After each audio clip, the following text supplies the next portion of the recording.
The directions for this problem say to factor each of the following expressions. Now I want you to think to yourself right now, what form are these three problems in?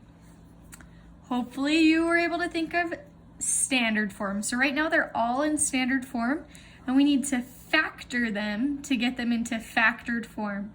Now, whenever we factor, we want to think of two numbers that multiply to give us this number on the end, but also add to give us the number in the middle. So we need to think of two numbers that multiply to give us 15 for this problem and add to give us 16. So the way that I like to organize that is to use a big X. So I'm going to make a big X. And on the on the top, I'm going to put what I want my numbers to multiply to be. So I want to multiply them to be 15. Sorry, I don't know why it keeps unfocusing. Anyway, so I want to multiply my numbers, two numbers to multiply and equal 15, positive 15, and to add together to give you a positive 16. So two numbers that do that is going to be the number 1 and the number 15. So when I write this in factored form, I'm just going to write x plus 1 times x plus 15. And that is my answer in factored form. Okay, if you wanted to check your answer, all you would have to do is FOIL this or multiply it out and see if this is what you get at the top. So next, we're going to move on to number 2. Number 2 is a little harder, and it looks a little different. It looks different because we don't have a middle x term like we do on these two other problems, okay? So that's okay. We can still factor it, and we're still going to try to think of two numbers that multiply to give me negative 25. And I don't have anything with an x, so I need to think of two numbers that are going to add to give me 0. So, two numbers that multiply to give me a negative 25, but when they are added together, give me a 0.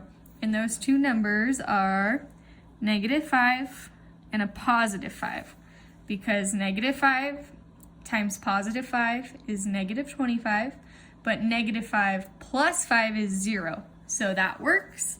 And when we write it, you always put x, and if it's a minus 5, I put minus 5 here. And then I need another x, and it's a positive 5, so it's going to be plus 5 in the parentheses. And I'm going to box my answer for you. Okay, last one. This one also looks different than these other couple because it has a negative sign in front.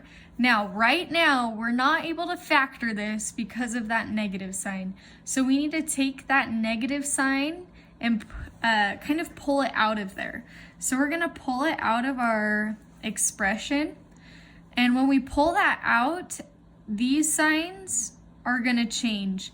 So my x squared is a positive now. It's a plus 14. So down here, it's going to be a minus 14x. And this one is going to become a positive, so plus 45. Now, if you wanted to check to make sure you did that correctly, all you would have to do is think, okay, negative times an x squared is a negative x squared. Check. A negative times a negative 14x is a positive 14x. Check. Negative times a positive 45 is a negative 45. So these are the same.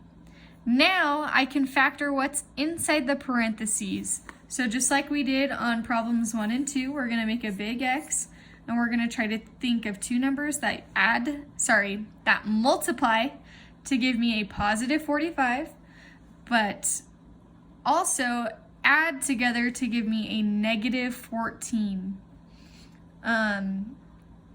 When you think of your factors of 45, hopefully you think of 9 and 5. Now, if I put 9 and 5 in, these multiply to give me a positive 45, but 9 plus 5 is a positive 14, and I want a negative 14. So these are actually both going to be negative this time, because a negative times a negative is a positive. So negative 9 times a negative 5 is a positive 45, But when I add negative 9 plus negative 5, I get a negative 14. So I'm going to rewrite that in factored form. This is where you don't want to forget that negative in the front. So that negative still stays at the front of our factored form. And then we just use these numbers that we got here. X minus 9 and x minus 5. And I'm going to box my answer. Oh, maybe if my paper doesn't move. Okay, so that is how we factor. Remember, we have standard form, and when it says factor, it wants us to put our expression or our form of quadratic into factored form.